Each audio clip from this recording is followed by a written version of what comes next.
জানিয়ে দিব এই মুহূর্তে আমাদের হাতে এসেছে গুরুত্বপূর্ণ আপডেট সংবাদের শিরোনাম।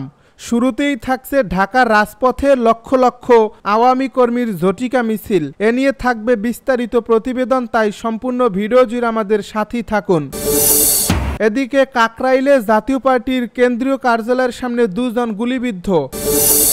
আরও জানাবো জামাত নির্বাচন বানচালের ষড়যন্ত্র করছে বলছে রেদওয়ান। এদিকে জাপা অফিসে আবারও আগুন। সব শেষে জানিয়ে দিব তারেক রহমান ফিরছেন কবে। এ নিয়ে থাকবে বিস্তারিত প্রতিবেদন, তাই সম্পূর্ণ ভিডিও জুড়ে আমাদের সাথেই থাকুন। এতক্ষণ শুনছিলেন হাতে থাকা আপডেট সংবাদের শিরোনাম, এবারে বিস্তারিত। তবে তার আগে অনুরোধ রইল ভিডিওটিতে একটি লাইক এবং কমেন্ট করে জানিয়ে দিন ভিডিও সম্পর্কে আপনার মূল্যবান মতামত। আরও জানিয়ে দিন ভিডিওটি কোথা থেকে দেখছেন বা কোন জেলা থেকে দেখছেন। ঢাকার রাজপথে লক্ষ লক্ষ আওয়ামী কর্মীর ঝটিকা মিছিল। রাজধানীর ঢাকার রাজপথ আজ দুপুরে আকস্মিকভাবে কেঁপে ওঠে আওয়ামী লীগের লক্ষ লক্ষ নেতাকর্মীর ঝটিকা মিছিলে। কোনো পূর্ব ঘোষণা ছাড়াই অনুষ্ঠিত এই শোডাউন শহরের বিভিন্ন প্রান্ত থেকে দলে দলে নেতাকর্মী এসে যোগ দেওয়ার মুহূর্তেই ঢাকার প্রধান সড়কগুলো জনসমুদ্রে পরিণত হয়। সংশ্লিষ্ট সূত্র জানায় মিছিল শুরু হয় দুপুর 12টার দিকে গুলিস্তান থেকে। পরবর্তীতে মতিঝিল, ফার্মগেট, ধানমন্ডি, শ্যামলী হয়ে এটি শাহবাগ অভিমুখে ছড়িয়ে পড়ে। ব্যানার, ফেস্টুন ও দলীয় স্লোগানে মুখরিত ছিল পুরো শহর। মিছিলে নারী ও তরুণ কর্মীদের উপস্থিতিও ছিল চোখে পড়ার মতো। এ মিছিলে যোগ দিয়ে আওয়ামী লীগের কেন্দ্রীয় নেতারা বলেন, যত বাধা আসুক জনগণের অধিকার প্রতিষ্ঠার লড়াই থেকে আমরা সরে যাব না। বাংলাদেশের রাজপথ আওয়ামী লীগের দখলেই থাকবে। তারা আরও দাবি করেন, বিরোধী দলের ষড়যন্ত্র ও বিদেশি চাপকে উপেক্ষা করে সংগঠন আরও শক্তি নিয়ে দাঁড়াবে। পুলিশ ও আইনশৃঙ্খলা বাহিনী হঠাৎ করে বিপুল সংখ্যক মানুষ রাজপথে নেমে আসায় প্রথমে কিছুটা হিমশিম খায়, তবে পরবর্তীতে বাড়তি ফোর্স মোতায়েন করে পরিস্থিতি নিয়ন্ত্রণে রাখে। যান চলাচলে ব্যাপক বিঘ্ন ঘটলেও বিকেলের মধ্যে স্বাভাবিক হতে শুরু করে। শহরের সাধারণ মানুষ কেউ মিছিল থেকে উচ্ছ্বাস প্রকাশ করছেন, আবার কেউ হঠাৎ সড়ক অবরোধে ভোগান্তির শিকার হয়েছেন। এক দোকানদার জানান, এত লোক হঠাৎ আসায় ব্যবসা বন্ধ রাখতে হলো। কাকরাইলে জাতীয় পার্টির কেন্দ্রীয় কার্যালয়ের সামনে দুজন গুলিবিদ্ধ।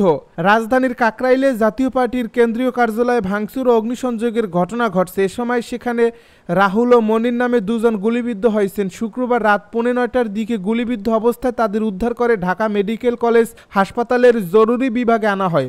ঢাকা মেডিকেল কলেজ হাসপাতাল পুলিশ ক্যাম্পের ইনচার্জ মোহাম্মদ ফারুক বিষয়টি নিশ্চিত করেছেন। তিনি বলেন, গুলিবিদ্ধদের ঢাকা মেডিকেলে নিয়ে আসা পথচারীদের কাছ থেকে জানতে পেরেছি রাতে গণ অধিকার পরিষদের নেতাকর্মীরা জাতীয় পার্টির কেন্দ্রীয় কার্যালয়ে ভাঙচুর করতে যান। এ সময় পুলিশের সঙ্গে তাদের সংঘর্ষের ঘটনা ঘটে। একজনের ডান হাতে এবং একজনের বাম হাতে গুলিবিদ্ধ হয়। ঢাকা মেডিকেলের জরুরি বিভাগে তাদের চিকিৎসা চলছে। জামাত নির্বাচন বানচালের ষড়যন্ত্র করছে বলছে রেদওয়ান। লিবারেল ডেমোক্রেটিক পার্টির মহাসচিব ও সাবেক প্রতিমন্ত্রী মুক্তিযুদ্ধ ডক্টর রেদওয়ান আহমেদ বলেছেন, আমাদের দেশে এখনো কিছু মানুষ আছে যারা পাকিস্তানের স্লোগান দেয়। তারা কখনো স্বাধীনতা চায়নি, তারা 1971 সালে রাজাকার ছিল। জামায়াতে ইসলামী একমাত্র দল যারা মুক্তিযুদ্ধের সময় রাজাকার আলবদর আল শামস বাহিনী গঠন করে স্বাধীনতার বিপক্ষে অবস্থান নিয়েছিল। তারা মা বোনদের ধরে নিয়ে পাকিস্তানি ক্যাম্পে দিয়ে আসতো। মুক্তিবাহিনীর খবর হানাদারদের কাছে পৌঁছে দিত। শুক্রবার বিকেলে কুমিল্লার চান্দিনার বারৈরা উচ্চ বিদ্যালয় মাঠে ইউনিয়ন এলডিপির 30 বার্ষিক সম্মেলনে প্রধান অতিথির বক্তব্যে তিনি সব কথা বলেন। ডক্টর রেদওয়ান বলেন, জামায়াতে ইসলামী নির্বাচন বানচালের ষড়যন্ত্র করছে। তাদের কারণে আগামী 2026 সালের ফেব্রুয়ারিতে অনুষ্ঠিতব্য জাতীয় সংসদ নির্বাচন বন্ধ হবে না। তত্ত্বাবধায়ক সরকার বাতিল করে শেখ হাসিনা সারা জীবন ক্ষমতার মসনদে বসে থাকতে চেয়েছিল, জনগণ তা হতে দেয়নি। বর্তমান সরকারের সমালোচনা করে সাবেক প্রতিমন্ত্রী বলেন, এই সরকার দেশ পরিচালনায় সম্পূর্ণরূপে ব্যর্থ হয়েছে।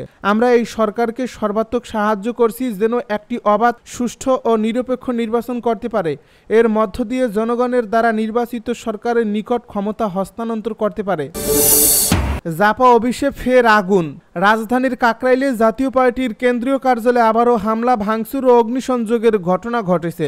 গতকাল শুক্রবার সন্ধ্যা 7:10 দিকে এই ঘটনা ঘটে। হামলার জন্য গণ অধিকার পরিষদকে দায়ী করেছে জাতীয় পার্টি।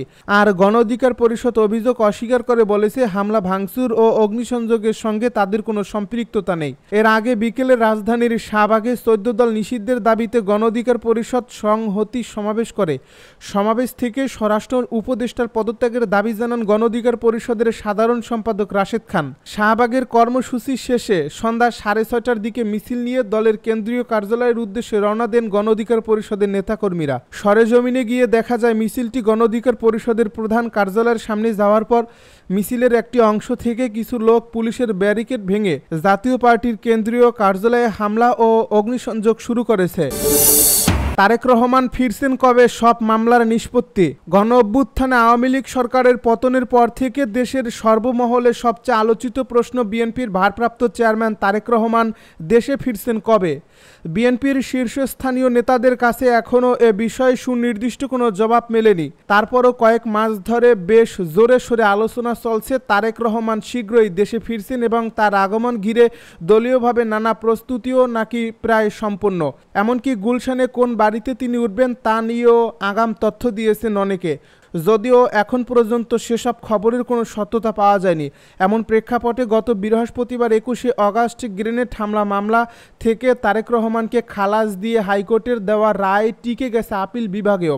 এর মধ্য দিয়ে মিথ্যা ও বানোয়াট সব মামলার বেড়াজাল থেকে মুক্ত হয়েছেন তারেক রহমান, যার ফলে আবারও আলোচনা এসেছে পুরনো সেই প্রশ্ন, কবে দেশে ফিরছেন তিনি। বিএনপি নীতি নির্ধারণী পর্যায়ে নেতাদের কাছে এ প্রশ্নের আনুষ্ঠানিক কোনো জবাব নেই এখনও। তবে দায়িত্বশীল কয়েকজন নেতা এবং দেশে বিদেশে তারেক রহমানের ঘনিষ্ঠ একাধিক সূত্রের দেওয়া তথ্য অনুযায়ী আগামী নভেম্বরের শুরুতে তারেক রহমানের দেশে ফেরার সম্ভাবনা রয়েছে, যদিও বিষয়টি এখনও চূড়ান্ত হয়নি। বিএনপির শীর্ষস্থানীয় একাধিক নেতা জানান ভারপ্রাপ্ত চেয়ারম্যানকে দেশের মাটিতে বরণ করে নিতে তারা প্রস্তুত, কিন্তু তারেক রহমানের দেশে ফেরার সঙ্গে আগামী জাতীয় নির্বাচনের দিনক্ষণ, রাজনৈতিক পরিস্থিতি এবং তার ব্যক্তিগত নিরাপত্তা সহ বিভিন্ন দিক জড়িত। তাই কোন সময়ে তিনি দেশে ফিরলে বিএনপির রাজনৈতিক অর্জনের পাশাপাশি তারেক রহমানের প্রত্যাবর্তন উজ্জ্বল হবে সেটি বিশেষভাবে বিবেচনা করা হচ্ছে। এ বিষয়ে জানতে চাইলে বিএনপির মহাসচিব মির্জা ফখরুল ইসলাম আলমগীর কালবেলাকে বলেন, ভারপ্রাপ্ত চেয়ারম্যান তারেক রহমানের কিছু লিগ্যাল সমস্যা ছিল, সেগুলো নিষ্পত্তি হয়েছে। আমাদের বিশ্বাস তিনি শীঘ্রই দেশে ফিরবেন। 2001 সালের নির্বাচনী প্রচারে অংশগ্রহণের মধ্য দিয়ে বিএনপির রাজনীতিতে আলোচনায় আসেন তারেক রহমান।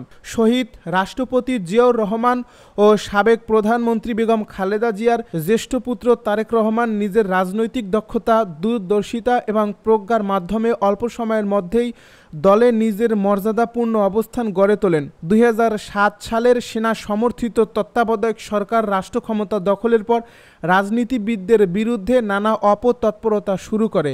সেই ধারাবাহিকতায় 2007 সালের 7 মার্চ তথাকথিত দুর্নীতির মামলার আসামি হিসেবে তারেক রহমানকে উদ্দেশ্য প্রণোদিতভাবে ঢাকা ক্যান্টনমেন্টের মইনুল রোডের বাসা থেকে গ্রেপ্তার করা হয়। সে সময় তার বিরুদ্ধে আরও 13টি দুর্নীতির মামলা দায়ের করা হয় এবং তাকে বিচারের সম্মুখীন করা হয়, কিন্তু বেশিরভাগ অভিযোগ ভিত্তিহীন হওয়ায় আইনি প্রক্রিয়ায় কিছু করা যাবে না বুঝতে পেরে কারাগারে তাকে নির্যাতনের মাধ্যমে হত্যার ষড়যন্ত্র করেছিল 11 সরকার হিসেবে পরিচিত সেই তত্ত্বাবধায়ক সরকার।